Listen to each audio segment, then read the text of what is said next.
देव hello बाबूजी को चढ़ा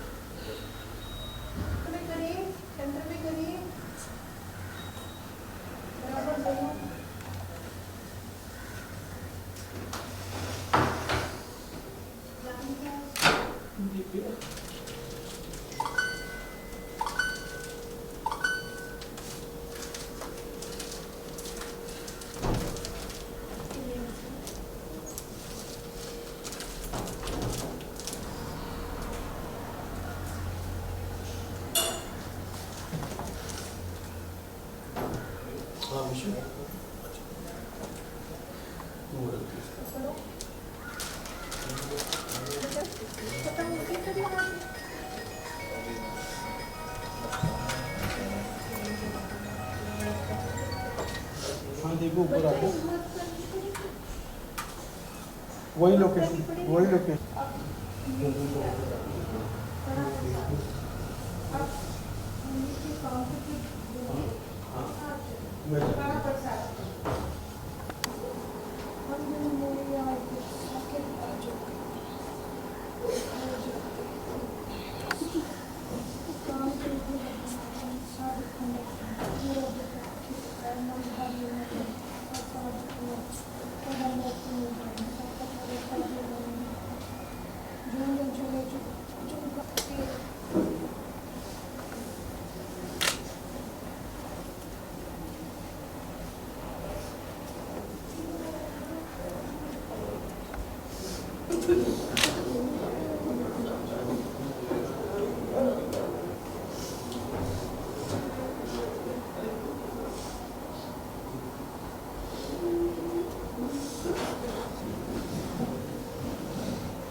या Divya was like sister to me और इस इंडस्ट्री में मुझे शायद वही एक थी जो मुझे सपोर्ट कर रही थी और मुझे इस इंडस्ट्री में लाने वाली दिव्या है, मुझे मुंबई में लाने वाली दिव्या है।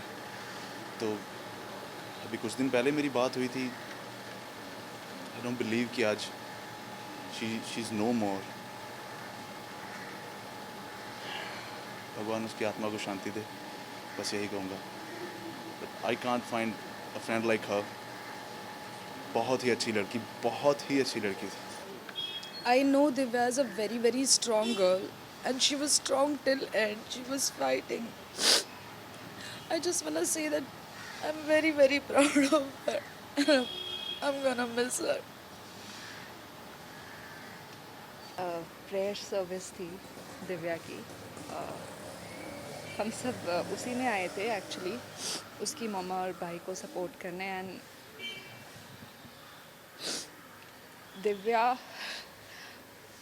बहुत अच्छी लड़की थी। Sorry,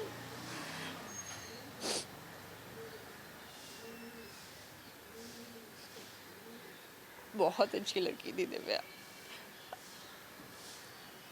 it was all of a sudden, we don't know अचानक से क्या हो गया। She was not keeping well, उसकी हेल्थ भी ख़राब थी और कोविड की वजह से everything just came to a toss. लेकिन स्ट्रेस्ड भी बहुत थी वो अपनी पर्सनल लाइफ की वजह से।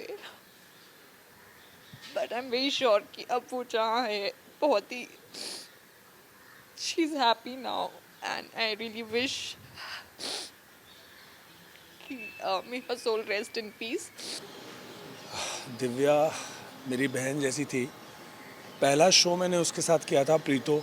मेरा पहला शो उसके साथ था और पहले दिन से हम बहुत ही अच्छे दोस्त और भाई बहन वाला रिश्ता हो गया था। मेरे पास तब गाड़ी नहीं होती थी, तो उसने मुझसे बोला था कि पवई से तू अंधेरी कैसे आएगा, आजा मेरे साथ बैठ जा, मैं तेरे को ड्रॉप कर देती हूँ। तब से मेरी उसके साथ बहुत अच्छी बॉन्डिंग हो गई थी। वो मुझे बताती थी उसकी लाइफ में क्या चल रहा है, मैं उसे बताता था। धीरे धीरे मैंने भी ग्रोथ करनी शुरू की इंडस्ट्री में। वो बहुत खुश होती थी जब मैं उसे बताता था। वो जब इस घटिया इंसान से शादी हुई उसकी, गगन से, तो मैं उसको बोलता था ये इंसान ठीक नहीं है दिव्या। तो कहती थी मैं प्यार करती हूँ, मैं इसे ठीक कर दूँगी। लेकिन मुझे ये नहीं पता था कि वो इसे इतना मारता था इतना उसे टॉर्चर करता था, वो इंसान जहाँ भी हो ना, उसे छोड़ना नहीं। मैं निशा पारेख और आज दिव्या दीदी से मैंने एक शो किया था उनके साथ में, और हमेशा से उनसे बहनों वाली फीलिंग रहती थी। वो मतलब आज वो मतलब मुझे तो विश्वास ही नहीं हो रहा है कि वो है ही नहीं। बहुत सी चीज़ें उन्होंने मुझसे शेयर की थी, हर बार मैंने उन्हें सब कुछ समझाया, और मैं हमेशा उनके साथ में रहती थी कि दीदी आप प्लीज़ अपना डिसीजन चेंज कर लो, बदल जाओ, सब कुछ सही हो जाएगा। लेकिन पता नहीं कुछ भगवान कुछ अलग ही था। बहुत ज़्यादा अच्छी थी, बहुत ही ज़्यादा, हमेशा सजना संवरना, हमेशा खुश रहती थी, हर टाइम हंसती रहती थी, सेट पे भी हमेशा मस्ती करती थी, कुछ भी बोलो उसको नाराज़ होती थी लेकिन सबको मनाने आ जाती थी हमेशा सेट पे। बहुत मतलब मुझे समझ नहीं आ रहा कि मैं कहाँ ढूंढूं उनको और कैसे। बस यही है कि भगवान उनकी आत्मा को शांति दे। It has been a very painful week for me. Divya was one of my first friends in Mumbai. ये रिश्ता से नंदिनी और गुलाबों की जर्नी आप लोगों ने सबने देखी थी, पर ऐसे फिनिश होगी नहीं पता था। वो बहुत ही प्योर सोल थी, सबकी हेल्प करती थी, और जब जब मैं उसके घर गई हूँ उसको देखा है, कोई ना कोई नए पर्सन की हेल्प करती थी, वो शेल्टर देती थी। और ऐसी बंदी के साथ इतना बड़ा हादसा नहीं होना चाहिए था। इतनी पॉजिटिव लड़की होने के बाद अगर वो कोविड से गई है ना, तो मैं मान ही नहीं सकता। इतने टाइम से टॉर्चर सह रही थी, हमें भी नहीं पता था। दुनिया के सब लोगों को, उसके फैंस, उसके फ्रेंड्स, हर किसी को थोड़ा थोड़ा सबको बता के गई है वो। अभी जब पता लग रहा है तो ऐसा लग रहा है कि काश पहले पता होता ये चीज़।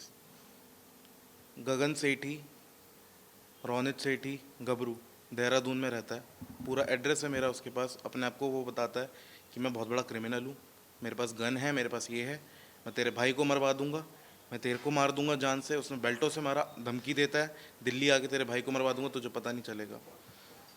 वो इंसान इस टाइम भागा हुआ है ना। वो हॉस्पिटल में आया, उन लोगों ने टॉर्चर करा दिव्या को, कॉल कर करके आईसीयू में कॉल कर करके उसको वीडियो कॉल करा। उसके यहाँ पे पंप लगा हुआ था, 100% पंप, कि वो बोल नहीं सकती थी। पंप उसको फोर्स कर रहा था ऑक्सीजन लेने के लिए, और वो वीडियो बना के IGTV पे डाल रहा है। मैं अंदर आईसीयू में गया हूँ, मैं उससे लिख के बात करता था क्योंकि वो बोल नहीं सकती थी, और वो दावा करता था कि हम लोग गलत हैं, हम घर में घुस गए हैं। मेरे मदर और मेरे फादर ने दिव्या को बॉम्बे में बनाया है। मेहनत उसने बहुत करी है, लेकिन पूरा सपोर्ट हमेशा फैमिली का रहा है। अभी कुछ 1-1.5 साल से, जब से मेरे फादर एक्सपायर हुए हैं, तब से हम सपोर्ट नहीं कर पा रहे थे, क्योंकि एक होता है इमोशनल ब्रेकडाउन होता है कि दिल्ली में भी संभालना, बॉम्बे में भी संभालना। दिव्या थोड़ी अकेली हो गई थी शायद, बट हमने कभी साथ नहीं छोड़ा उसका। अब वो उसको इतना टॉर्चर करता था कि मैं अगर आपको दिखाना शुरू करूं, इतने एविडेंस है मेरे पास कि उसको फांसी भी बहुत कम सज़ा है। ऑलरेडी उसके इतने केस चल रहे हैं, बेल पे आउट है, तो भी बंदे में इतना दम है कि वो ऐसा क्राइम कर रहा है। और बॉम्बे पुलिस के मैं गया FIR लिखवाने, उन्होंने बोला कि कोविड से डेथ हो गई है आपकी सिस्टर की, तो हम FIR नहीं कर सकते। तो मुझे पता नहीं आगे क्या करना चाहिए, क्योंकि सपोर्ट तो मेरे पास बहुत सारा है, लेकिन जो लीगल मेरे को अथॉरिटीज़ से हेल्प चाहिए वो मुझे नहीं मिल रही है। बस मेरे को यही है कि मेरे को जस्टिस चाहिए, और गगन सेठी मेरे को मेरे सामने चाहिए, और मैं देखूँगा कितना बड़ा गुंडा है वो। मैं देखना चाहता हूँ कितनी गन्स हैं उसके पास और कितना बड़ा क्रिमिनल है। दिव्या को मारता था वो यहाँ पे ये पैचेस, मैं ICU में गया हूँ, उसके पैरों पे भी पैचेस। वो देहरादून गई है शादी होने के बाद, और उसके बाद वहाँ पे मेरे को पता लगा, आज पता लग रहा है मुझे, कि वहाँ पे उसको नौकरानी बना के रखते थे। उसको उसकी सास ने भी मारा है, उससे गोल्ड लिया है, सब चीज़ें ली हैं। मतलब मैं बता नहीं सकता। उसकी फ्रेंड, इतनी क्लोज फ्रेंड, मैं नाम नहीं लूँगा उसका, उसके भाई की पूरी इन्फॉर्मेशन निकाल ली कि देख मुझको सब पता है इसके भाई के बारे में, तो तू समझ जा मैं क्या चीज़ हूँ। सिर्फ दाढ़ी बढ़ा लेने से, नाम गबरू रख लेने से इंसान मर्द नहीं बनता, औरत की इज्जत करनी पड़ती है। और दिव्या जैसी लड़की इतनी शरीफ, इतनी भोली कि पूरी इंडस्ट्री जानती है उसको, वो उसको टॉर्चर करता रहा, इतनी सहमी हुई डरी हुई कि उसको ये डर लगता था कि मेरे पापा चले गए, मेरे भाई को कुछ ना हो जाए, मेरी मम्मी को कुछ ना हो जाए। इतना नाम उसका 10-11 साल से उसने जो लगातार शोज किए हैं ना, वो खुद से सब मेहनत करने के बाद यहाँ पहुँची है। एक अकाउंट वेरीफाई करने के लिए उस आदमी ने शादी करी उससे। मुझे नहीं पता किसने हेल्प करी उसकी, टाइम्स ऑफ इंडिया कौन है मुझे नहीं पता, लेकिन मैं खुलेआम उसको बोलता हूँ कि भाई तू अगर तेरे में दम है ना गबरू सेठी, तो तू आजा सामने और तब बात करियो। अगर पुलिस नहीं मानती तो हम बात करते हैं, कोई बात नहीं। एक बार फ़ोन नहीं आया उस आदमी का।